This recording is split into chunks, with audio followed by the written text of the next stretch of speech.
सौभाग्य है और आप लोगों का भी है कि आप यहाँ पे आएँ। ये माता अहिल्या का वही धाम है जहाँ उनका उद्धार हुआ था, जहाँ पे विश्वामित्र जी आए थे और उनके चरण कमलों से माता का उद्धार हुआ था। ये इतना पवित्र भूमि है, वामन अवतार हुआ यहाँ पे। इतना पे कोई बहुत ऐसे लोग हैं जो नहीं जानते हैं कि वामन अवतार कहाँ हुआ।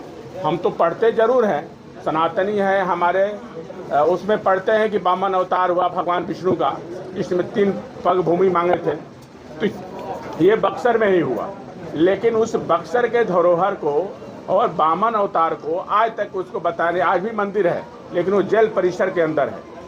आज तक ये कोई नहीं कहा। जो भी यहाँ आते हैं वो सनातनी है और अपना उसी तरह से ढोंग रचते हैं दिखाने के लिए कि नहीं हम सनातनी हैं, हम उसी की तरह लोग चोला पहनते हैं, उसी तरह से करते हैं। लेकिन बक्सर की लड़ाई में उनका थोड़ा सा भी कोई नहीं है। आज हमारा बक्सर जो आज से 40 साल पुराना बक्सर हमारा उम्र हो गया लगभग, वही बक्सर आज भी है। कोई बक्सर का डेवलपमेंट नहीं हुआ।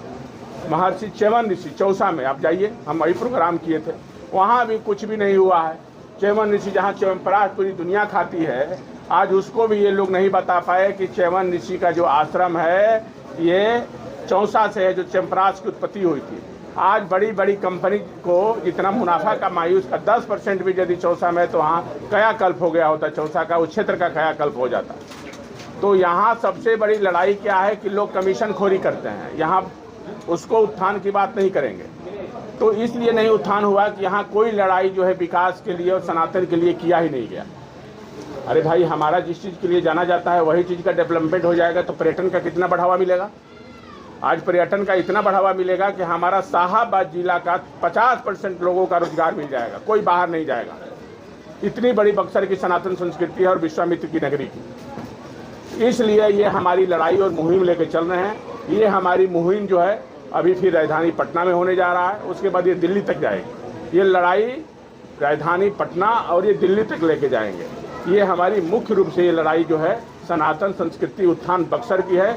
जो सनातन संस्कृति के ख़त्म कर दिया गया उसकी मैं लड़ाई लड़ रहा हूँ। बक्सर की सनातन संस्कृति को ख़त्म कर दिया गया, मैं उसकी लड़ाई लड़ रहा हूँ। और ये हर जगह जाएंगे जहाँ हमारा सनातन बक्सर का संस्कृति का इतिहास है, वहाँ जाएंगे। अब बताइए, ब्रह्मपुर में हमारा ब्रह्मेश्वर नाथ, कितने लोग हैं जो ब्रह्मेश्वर नाथ को शिवलिंग जिसमें ब्रह्मा जी ने स्थापना किया था, जिसमें औरंगजेब तोड़ने आया मंदिर, तो वहाँ के मुख्य पुजारी जी बोले कि भाई इस मंदिर को मत तोड़िए, ये शक्तिशाली अपने आप आए हुए हैं। तो बोला कि हम कैसे मानेंगे, तो बोलो कि पूरब का दरवाजा जो है रातों रात पश्चिम की तरफ हो जाएगा, तो इस मंदिर को हम छोड़ देंगे। तो ये हुआ और आज भी जो है वह सपना है कि पूरब की तरफ पश्चिम की तरफ है।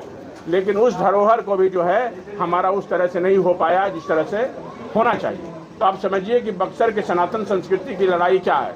मिथिलांचल में मखना बोर्ड है, सबसे बड़ा बन रहा है। क्या है कि वहाँ मखना होता है, जो दाल मखना हम लोग खाते हैं ना, तो वहाँ बोर्ड बन गया। आपका पूर्ण कहाँ चला गया, समस्तीपुर देख लीजिए कहाँ चला गया, दरभंगा एयरपोर्ट आ गया, गया का देख लीजिए, राजगीर का देख लीजिए। लेकिन ये सबसे बड़ा पर्यटन और उत्तरायणी नदी गंगा माँ केवल बनारस और बक्सर में ही है, फिर भी इसका दुर्भाग्य है। इसकी लड़ाई हमारी यही है। लेकिन बक्सर सर एक ऐतिहासिक जगह है जहाँ श्री रामचंद्र जी पधार चुके हैं जी, धर्म की नगरी है। जब जब इलेक्शन आता है बक्सर हॉट केक बन जाता है नेताओं के लिए, जो आते हैं बक्सर का सुमिरन करते हैं, देवी देवता की बात करते हैं और वोट लेते हैं। इसीलिए तो हमारी लड़ाई है कि बक्सर की जनता जग चुकी है, अब वो कुछ मानने वाली नहीं है। सबका मुंह जो है बदल गया है। बक्सर की जनता जाग चुकी है, अब वो नहीं होने देगी बक्सर की जनता। एक सवाल है कि आपने कहा कि हम सनातन की बात कर रहे हैं, तो क्या आप सनातन की बात कर रहे हैं या किसी पार्टी विशेष का समर्थन? नहीं, पार्टी विशेष की समर्थन नहीं कर रहे हैं। आप एक बात को समझिए, हम बक्सर की लड़ाई जो है इसलिए लड़ रहे हैं। बक्सर किसके लिए जाना जाता है? सनातन संस्कृति के लिए बक्सर जाना जाता है। तो बक्सर का किस चीज के लिए बात करेंगे? सनातन संस्कृति की बात करेंगे ना।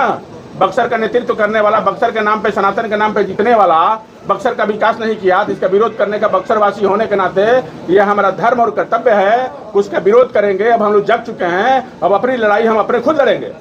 ये जो लड़ाई है सर, ये राजनीतिक रूप भी लेगा?